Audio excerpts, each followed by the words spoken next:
Everyone loves.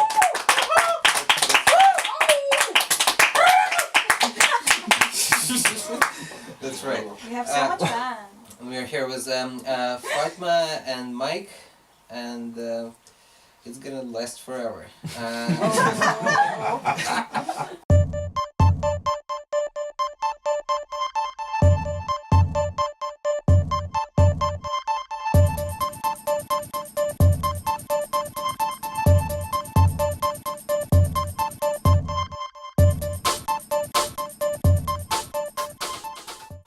Tell me about what happened to you. Like it's been not so long since last time we met, but you've been through some stuff. You visited a couple of countries. I've heard you fallen in love or something. It's so crazy. Something. So what yeah. happened? So how do you feel? How do you feel now? You look, and it feels like you lost a few pounds. Yeah. And now you stopped shaving also. Is it? Is it? Actually, in Mekelle, in a city, I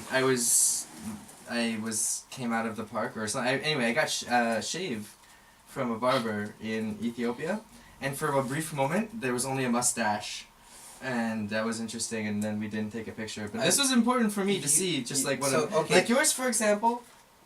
I mean, it's okay, you know.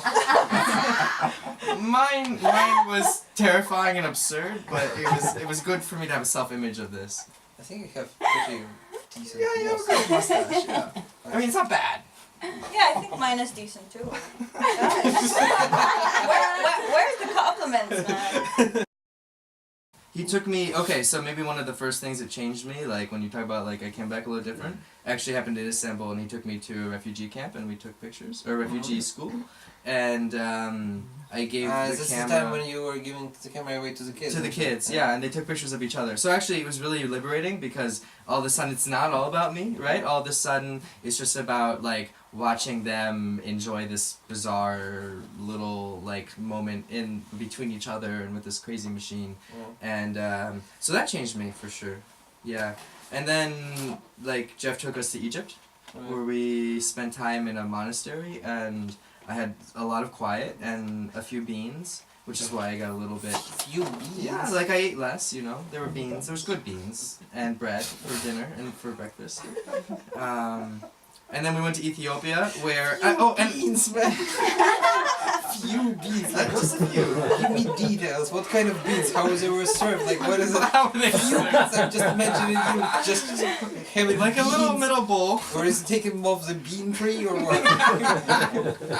The bean bush. No, they were cooked, you know, like It's like he climbed on a tree for these beans. Okay, so but Yeah. that wasn't fancy, right? It wasn't thoughtless. It was good. They were really nice beans. Like these people had been making beans for many thousands of years. Oh, so they were were they good. were they getting better and better from year to year? Otherwise, this time Not the same beans. Otherwise, this the fact that it was 1,000 years doesn't matter. It doesn't. Well, yeah, I guess. Well, yeah. In Ethiopia, I experienced many things. I experienced a crazy bus ride that lasted 2 days. Me and Jeff thought that maybe we would be there in 5 hours, and it was like 2 days of busing. But in it, we met this amazing... So, wait, you were getting on the bus and nobody had any idea how long would it last, and it lasted for 2 days? No, everybody had an idea how long it would last, except me and Jeff. You said it's 2 hours? No, 5 hours, maybe. The internet was not helpful. When did you start asking questions? Like, when did you start bothering? Never, because it was so crazy of an experience that it was just like we were just like little bits of sand and like in the beach, you know, just being washed around. Like it was basically a trip from one place to another. But yeah, and then we really discovered that in Ethiopia, unfortunately, none of the toilets are not broken. They're all broken in the most bizarre ways. Like almost like they installed the toilet and then they took a hammer and broke it. And you told me how you came to be here. And then after that, I really pay attention to how everybody has come to be here that I've met. To be fair, I met a few amazing Turks who have been here forever. But for the most part, I'm meeting people at Komshu, and like our studio audience. And every time I hear a story about how people came to be here, it is insane. It's like, it just like changes my idea about everything that is possible. So, you've been here for a while, you've seen lots of people come and go. Why do people come to Istanbul? I I don't know. I don't know. I mean, nobody has a really good reason. Like no, I mean there are two groups of people. Okay, some people are just bored with whatever lives they had and they want to go here and they want to like check this out. And other people, it was just closest nice place from wherever they came from, and they ended up being here. This are two groups that I know. And what did you find? What did I find? Oh, whole bunch of stuff. Yeah, I really like. This is basically my only my second immigration. First one was to Georgia. This one is to Turkey. This one is to Istanbul basically because I haven't been out of Istanbul since the day I got here, and it's been more than 1 year ago. I never left the city, and like when I was living in Georgia, so holy fuck, I've learned so much, I've seen so much, like I will never be the same and everything, but it's next to nothing in comparison with all the stuff that happened to me and still will happen probably, no matter when I will live like here in Istanbul. What's the majorest things that happened? No, it's just like I kind of like ended up doing. We'll never find out. It's time to time go. is 1:15. It's time 1:15. Apparently, you know why this goddamn thing would only record for 20 minutes. Yeah. So all of these DSLR cameras, basically, I said American tax. I think it's like international tax law or something. Basically, you cannot sell if it's considered a video camera. Then it has to be taxed and sold separately. But it's a photo camera. That's why they made it. So legally, the engineers were forced to create the computer that would not allow Are we recording? more than 20 minutes of recording. Because if it was 21 minutes, for some reason, it should cost more money or less money, or somebody gets less money than somebody else. And it's like basically totally arbitrary. One guy in a lab at Canon basically one day realized that this computer that he was creating was a video camera computer, and that if they just changed the like ones and zeros a tiny little bit, all of a sudden this photography camera can become a video camera. And when that happened, everybody realized that there's so many people who have their grandfather's lenses, that have access to like all these like basically means of production. So I work at a film school where the only reason it exists at all is because somebody at Canon discovered that this is actually a video camera as well. And so now a school can invest the money that it would take to teach film making without spending the money that it would take to like buy a Hollywood set. So it's interesting, it's cool. It is cool. I know about cameras and it's really good. But really, we should last longer than 20 minutes. That's kind of annoying. Well, the really dumb thing is at this point it doesn't matter anymore because everybody knows, so they could just easily change the laws, you know. So anyway, so we were talking about how people come to Istanbul. Yeah. And what they find there. And we would love like an example story from you about like something you found. Yeah. All right. Like, I mean, one of my major achievements is that I found a job, and not only one, but a bunch of jobs. But I was looking for a job originally, and it took me a while, and it was really challenging. Somehow, like I thought, like at the same time, I thought it would be easier, but I also like, I don't know, it was similarly like sometimes all too hard, and sometimes just amazingly like I couldn't believe my luck. I ended up doing like pretty much all of the like important things, like the kind of things that I was hoping I would end up doing by coming to Istanbul. And Like yeah. what? Like give an example. Like say the cafes that I'm involved in right now. This is like I always wanted to try something like this, and I was wondering if this is even possible to like to make it work, and it does. And I'm proud like to be a part of it. I worked as a bicycle messenger, as you know. I came on a bicycle all the way from Ukraine, so but I never been paid to cycle, so it was interesting for me to finally just cycle every day as a job, and discover the cities that I just got in. It was my first job, and also I didn't speak Turkish, and it was winter, and it was just insane, but I made it, and that was really cool. So I think we should take a moment to make a shout out for Komshu because like we're all here, our audience and us, we're here because of Komshu. And I have thank you. I have fallen deeply in love with Komshu and what it has provided for me. I cannot imagine being the person I was before it, and the simple fact that it exists and that I accidentally like fell into it is testament to humanity, and it's something that I will I would like to recreate this other places for sure, because what I found here is humanity in every way in all its different glory. So thanks Komshu, man. Thanks Komshu. And in it, this is where the question originated, right? Because in it I found so many different stories about how people had ended up at the, so when I say like how did you come to Istanbul, for me I think I really mean like how did you end up in Komshu. So with that I would love to hear how you ended up in Komshu. Komshu, Fatima. Well, my best friend is friends with this amazing person and many other people in Komshu, and she has really opened up the door for something so great in my life that I haven't experienced. I think you should visit more often. What? I think you should visit more often. Yeah, man. I think this is the longest stay I've been in Istanbul, and I'm hoping to stay longer because I feel like Komshu can actually make me grow. Right. So. Oh, this is crazy. Now it's the This show is too positive. First people, first of all, it can't get any more homosexual. At the same time, I think it gave me diabetes. And for the people who don't know what Komshu is, it you know what will give you diabetes? It's the tea in Komshu. It sounds like Scientology and shit. Yeah, it does. And because both of you referred to me, I'm like a cult leader, and it feels really creepy. So, Komshu is a cafe. It's a cafe, guys. It's just a cafe. It's actually a really bad cafe. It's gross. And nobody really serves you. Yeah. We serve ourselves. That's the Best case scenario. And if you don't do the dishes, they're pissed off at you. Alright, let's have a commercial break, and then we're back. I'll have some good questions for you. Well, hello there. I'm world-famous composer and internationally renowned horse breeder, Dimitri Papadopoulos.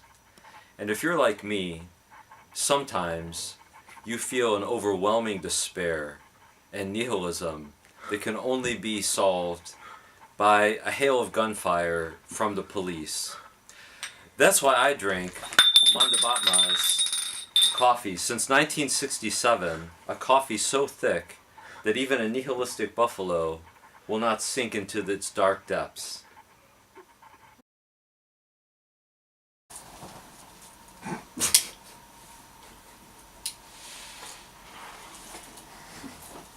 So you smoke a lot.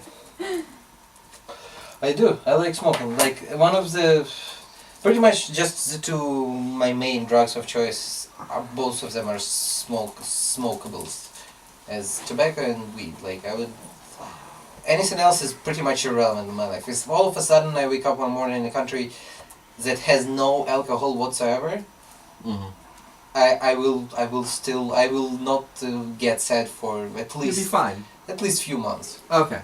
Until I really start missing it. Like, it's always just a sort of like social kind of thing for me. Like, if somebody, I would never, at this period of my life, I did that a lot back in the days, in my teenhood. But right around 19 I just quit drinking, and I never kind of resumed it entirely. So, but I never, once I started smoking, I once stopped on my 4th month of smoking or something like this. And then something sad happened, like somebody died or I don't remember, and I had an excuse to start smoking because I felt like very philosophical and everything. And I never stopped smoking ever since. Like, notice there wasn't a single day in my life without at least one cigarette after that, so... That's okay. And I feel alright about it. Yeah. Because you know what? I think smokers should stop being stigmatized as they are currently in all these first world countries, because it just so happens that not only tobacco kills you from inside and gives you cancer and all this stuff, but also it has a lot of benefits for your health. And it actually does. Well, I mean, there are studies that are not very popular because simply because I think that's right. That, like, okay, like it fucks up your lungs, it fucks up your blood, but for the brain it does good. Like there are way lesser percent of people who get Alzheimer's at certain age than like among the smokers and among the non-smokers. Is this a real study? It's a real thing, and and some people like to joke about that they just don't make it.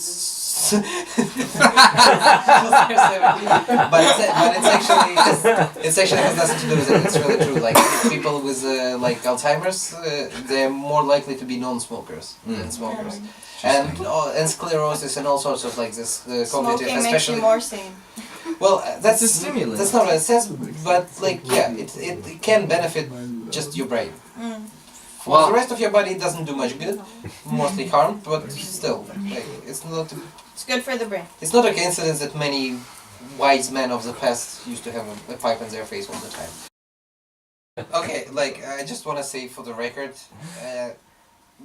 I'm not promoting smoking. I just think, Me neither. I just think that if you are smoking, you should stop being Hard on yourself. feeling ashamed or trying to quit unless you know that it makes your life worse and you would rather not do it. But don't just stop because what's happening? This is a 3-person show. Chippy! What are you doing? Come on! Chippy! What are your thoughts on cigarettes, Chippy? Chippy knows a thing or two about cigarettes, actually. Oh, Chippy. I'm sure she knows how it's like.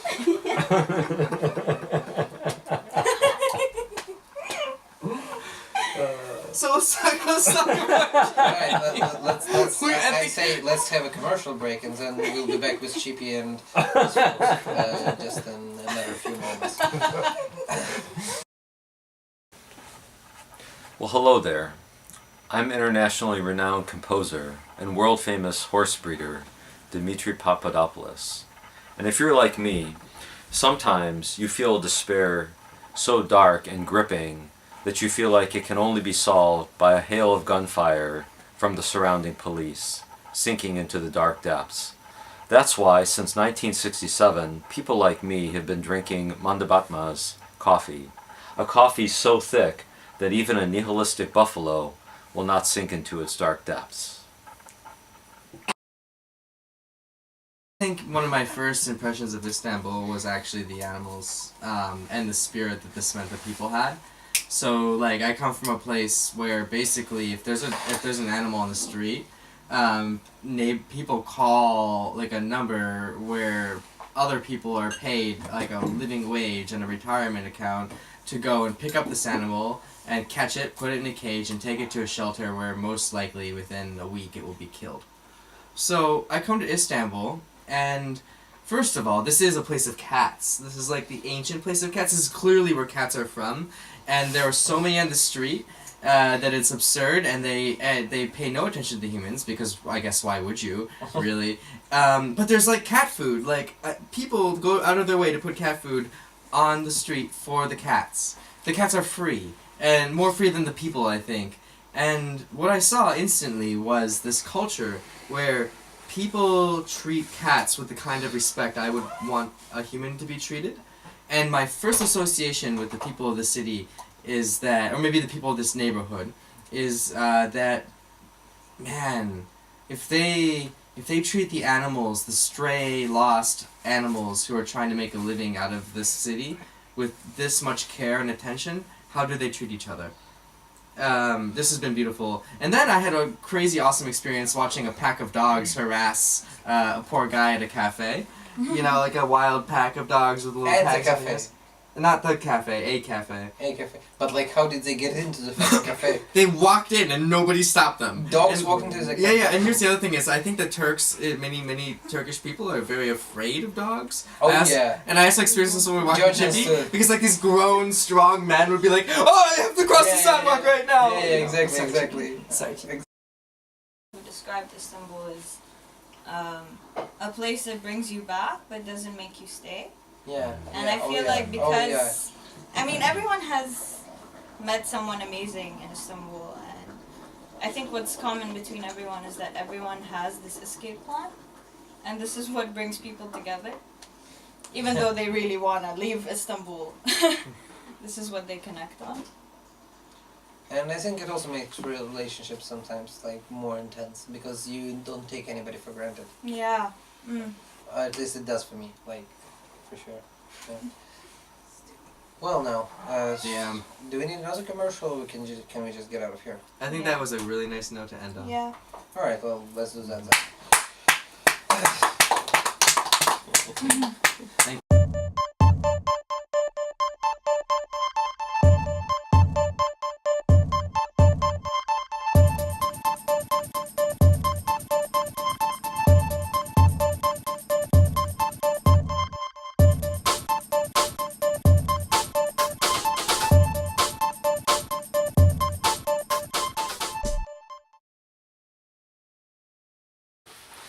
Well, hello there.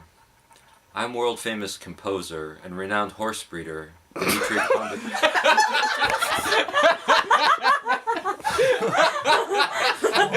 Why is that funny? Can we get someone else? Can we get anyone else? Maybe I should not hold the camera. Okay, I'll try again.